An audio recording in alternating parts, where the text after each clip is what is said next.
Magandang hapon sa ating lahat, sa inyong lahat. Medyo maambon ngayon dito. Actually kanina umulan ng malakas. Tapos medyo matagal-tagal siya. At ngayon lang siya umina. Kaya ngayon lang din ako nakalabas. Plan ko sana mag-jogging. I-continue yung jogging program ko hanggang sa mag-lose ako ng weight. Pero hindi na tuloy dahil nga sa umuulan kanina. And bukod doon, kagagaling ko lang ng chiropractic therapy yesterday. And medyo masakit-sakit pa yung mga ilang parte ng katawan ko. Sobrang dami ng laki ng pasat sa likuran ko dahil sa ginawang pagkuskus ng isang therapist.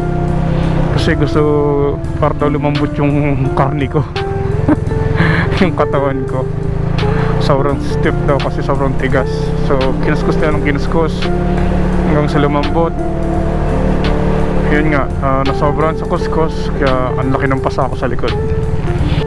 Masakit lang yung part na yun. Pero nung yun na nga, sa part na lalagotakin na yung mga parte ng buto mo, yun ang pinakamasarap na part. Tapos yun talagang ginhawa talaga nung napunat, lalo na yung sa bandang leg ko.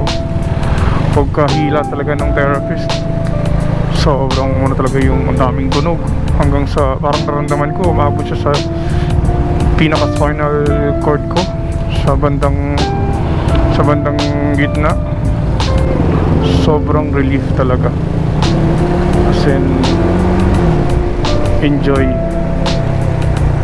So sana maging okay na yung lower back natin kasi yun yung pinaka issue talaga, pinaka reasoning bakit ako nag-go through ng chiropractic session, kasi yung lower back ko talagang sumasakit. And so far ngayon, based on my observation, hindi na siya masakit. Oo, walang sakit. We'll find out talaga, malalaman ko siya kung talagang nag-improve na yung pain sa lower back ko pag nag-jogging na ako. Kasi usually pag tumatakbo ako ng medyo matagal-tagal, nangangawit na yung likod ko, sumasakit na siya.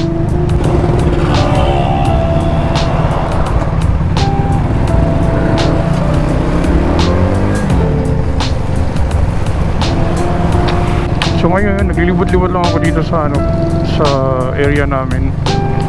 Kasi tinetest ko din yung tinetest ko rin yung microphone Lavalier ko na naka-attach sa microphone adapter ko, na naka-attach din naman sa GoPro action cam ko. Nung nabili ko na siya, tinest ko na siya for while driving. Okay naman siya kapag ganito lang yung takbo ng motorsiklo mo, hindi mabilis. Pero pag bumilis ka na, umangat ka na ng 70 pataas, doon mo na ma-realize yung problema. Yun yung gusto kong makita kung masosolusyonan na siya. Ang karating lang pala ng binili kong windscreen, yung makapal na parang mabulak-bulak na pang harang ng hangin habang nagdadrive ka. Still lockdown pa rin ngayon dito guys sa Malaysia, pero so far functional pa naman yung mga businesses, ilang businesses dito, bukod lang sa mga ibang activities gaya ng group sports. Pero hindi ko nga lang makapag-travel ng inter-district or lalo na interstate. Inter-district makakalikuha ako pa ng paraan, hindi naman sila ganun kahigpit pa sa ngayon. Pero kasi yung cases ng COVID hindi pa bumababa talaga ng bonggang-bongga. Bababa siya at one point, pero bigla rin tataas. So hindi pa stable. So malamang maghigpit pa ngayon ng lalo yung government ng Malaysia. Pasensya na nga pala guys kung medyo struggle yung pananalita ko. Naka-mask kasi ako, kasi full mask sa loob ng aking helmet. Kaya yung bunganga ko hindi ka na makabuka na maayos.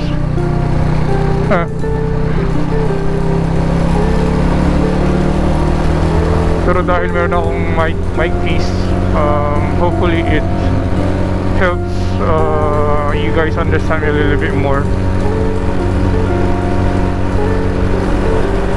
So later, tatry natin tumakbo ng mas mabilis para malaman natin kung nag-improve ba yung sound quality ng microphone lavalier natin after natin may kabit nung windscreen.